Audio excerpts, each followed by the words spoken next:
विधानसभा निवडणुकीमध्ये भाजपला घवघवीत असं यश मिळालेलं आहे। मराठी मतदारांच्या बद्दल सगळ्यात मोठं होतं, तुम्ही प्रचार केला, जबाबदारी घेतली होती, कसा अनुभव राहिला आणि आता काय सांगाल? मागच्या 5 वर्षापासून मी दिल्लीमध्ये आहे आणि केंद्रीय भारतीय जनता पार्टीच्या माध्यमातून मला मराठी प्रकोष्ठचे मार्गदर्शक म्हणून जबाबदारी दिली होती। माननीय BL संतोषजींनी व्हिडिओ कॉन्फरन्स घेऊन एक जबाबदारी दिली होती आणि त्या माध्यमातून अत्यंत चांगला अनुभव मागच्या 15 ते 17 दिवसापासून आला। मी इथं जवळजवळ 40 मराठी संघटना आहेत, मराठी ऑर्गनायझेशन आहेत, त्यांचे अध्यक्ष सचिव यांच्याशी मी संपर्क केला आणि एवढंच नाही तर एक संघटनात्मक म्हणून प्रत्येक लोकसभेला एक संयोजक आणि सहसंयोजक दिला। इथं 14 संघटनात्मक जिल्हे आहेत, या 14 संघटनात्मक जिल्ह्यामध्ये सुद्धा एक अध्यक्ष आणि दुसरा एक त्याला याने उपाध्यक्ष म्हणून दिला आणि त्याचबरोबर 70 विधानसभामध्ये आम्ही जवळजवळ 40 विधानसभामध्ये प्रमुख नेमले आणि एकंदरीत 70 ते 80 मराठी माणसाची टीम करून आम्ही सर्व जवळ 22 ते 23 विधानसभेत मला जाण्याचा योग आला आणि त्याहीपेक्षा मराठी माणसाला विश्वास यावा म्हणून आपल्या राज्याचे मुख्यमंत्री माननीय देवेंद्रजी फडणवीस यांना आम्ही ते आलेच होते प्रचारला, पण त्यांची एक मोठी सभा महाराष्ट्र रंगायन या ठिकाणी घेतली। त्याचबरोबर दुसऱ्या म्हणजे 2 तारखेला 2 फेब्रुवारीला प्रमोदजी सावंत असतील, छत्रपती उदयनराजे भोसले असतील यांना इन्व्हॉल्व करून आणि याहीपेक्षा आणखी आमचे मराठी खासदार असतील म्हणजे मुरलीधर मोहोळ असतील, रक्षाताई खडसे असतील आणि सर्व मराठी भारतीय जनता पार्टीचे खासदार यांना पक्षाने जबाबदारी दिली होती आणि एकंदरीत अत्यंत चांगला अनुभव आला। पण याचबरोबर थोडं मनामध्ये शल्य राहिलं की एकही मराठी उमेदवार नव्हता। म्हणजे आत्तापर्यंतच्या इतिहासामध्ये या दिल्लीच्या महानगरपालिकेमध्ये 1981 साली एक मराठी माणूस निवडून आला होता, महिला होत्या, त्यानंतर कोणीही मराठी उमेदवार नव्हता। पण आता आमचे कार्यकर्ते ओम लड्डा नाही तर महेंद्र लड्डा आणि नितीन सरदारे चांगलं काम करत आहेत, त्यांच्या माध्यमातून इथं भारतीय जनता पार्टी ही एक मराठी लोकांमध्ये जास्तीत जास्त स्प्रेड कसं होईल त्यासाठी आम्ही काम करणार आहोत। विशेषतः मला एक चांगला सुखद अनुभव म्हणजे मराठी महिलासुद्धा यामध्ये सक्षमतेने होत्या, मनीषाताई असतील, त्याचबरोबर अर्चनाताई असतील, तावडेताई असतील आणि खिलारेताई असतील, त्यांचं पहिलं नाव मला आठवत नाही, पण या 4 महिलांनी खूप चांगलं काम केलं। ज्या वेळेस आमच्या सभा झाल्या त्यावेळेस अगदी बरेच 50-60 कार्यकर्ते ते घेऊन आले। राज ठाकरेंची भेट घेतलेली आहे काही वेळापूर्वी देवेंद्र फडणवीस यांनी, कसं बघता या भेटीकडे तुम्ही?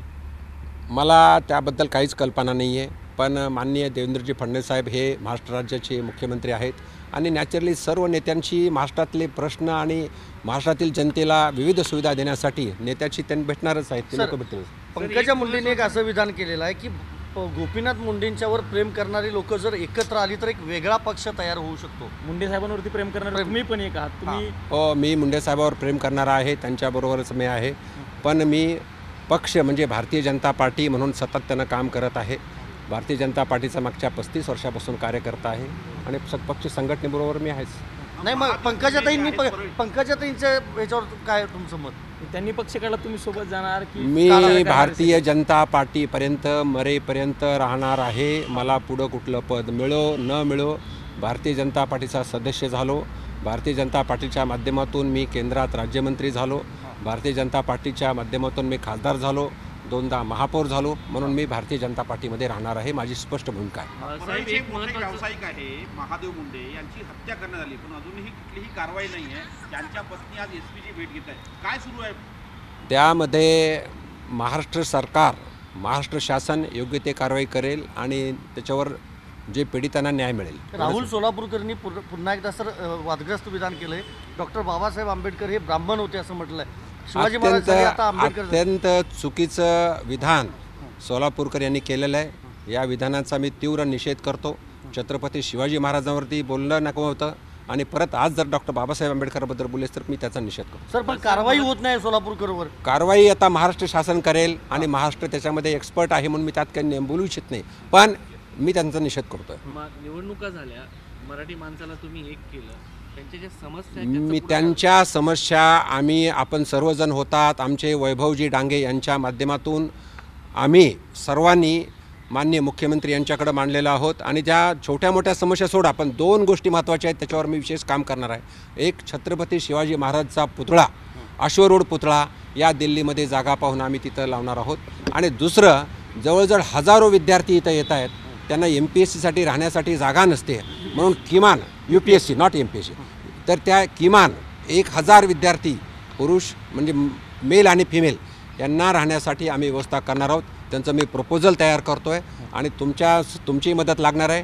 कारण इथं विद्यार्थी आल्यानंतर पुढील काळामध्ये महाराष्ट्रातले विद्यार्थी हे IAS झाले पाहिजे, IPS झाले पाहिजे, IRS झाले पाहिजे, IFS झाले पाहिजे, म्हणून त्यांच्या राहण्याची, त्यांच्या कोचिंगची व्यवस्था मी माननीय मुख्यमंत्री यांच्याकडं आग्रहानं करणार आहे आणि लवकरात लवकर हा कसा लागेल त्यासाठी मी प्रयत्न करणार आहे. त्यासाठी मी जे 4 संस्थाचालक जे आहेत त्यांच्या अध्यक्षाच्या भेटीसुद्धा घेतल्या, त्यांच्यासुद्धा अडचणी आम्ही समजून घेतल्या. आपल्या सर्वांना माहिती आहे, माननीय फडणवीस साहेबांची सभा झाल्यानंतर त्यांचे त्या मॅनेजमेंटची एक बैठक केली आम्ही, त्यांच्या अडचणी समजून घेतल्या. म्हणजे नूतन स्कूल असेल किंवा चौगुले स्कूल असेल, दोन्ही अडचणी आहेत, त्या अडचणी समजून घेतल्या. त्यांची लवकरच माननीय मुख्यमंत्री साहेबांवर मी भेट करणार. थँक्यू. सर एकच मिनिट. आता सगळ्यांना मुख्यमंत्री- चहा एकच नाश्ता मिनिट सर. मुख्यमंत्री देवेंद्र फडणवीस हे स्वतःहून राज ठाकरे यांच्या निवासस्थानी जेव्हा जातात आणि मुख्यमंत्री बनल्यानंतर जातात, त्याच्या काय यंत्रणा, काय एक गणित त्याच्याबद्दल लागू मी शकतं? मॅडम मी काहीच टिप्पणी करू शकत नाही आहे, कारण मला विषय माहीत नाही. आणि महाराष्ट्र हे विकसित राज्य करण्यासाठी माननीय फडणवीस साहेब जे करतील ते चांगलंच करतील, हा विश्वास महाराष्ट्रातल्या जनतेला आहे, हा विश्वास कार्यकर्ते म्हणून आम्हाला आहे. आणि म्हणूनच आता हे 5 वर्षे ही महाराष्ट्रासाठी आलेली सुवर्ण संधी आहे. एक स्टेबल सरकार आहे आणि माननीय फडणवीस साहेब यांना चांगला अनुभव आहे आणि त्याचबरोबर त्यांचा मागचा 5 वर्षाचा काळ घेतला तर तो महाराष्ट्रासाठी खूप चांगला काळ होता. त्यांनी अत्यंत चांगला विकास केलेला आहे. म्हणून या 5 वर्षामध्ये, येणाऱ्या 5 वर्षाच्या काळामध्ये महाराष्ट्र अत्यंत चांगल्या स्थितीला जाईल याची आम्हाला पूर्णपणे खात्री आहे, जनतेला खात्री आहे, सर्व नेत्यांना खात्री आहे आणि विरोधी पक्षातल्या नेत्यांना सुद्धा खात्री आहे. थँक्यू. ठीक आहे.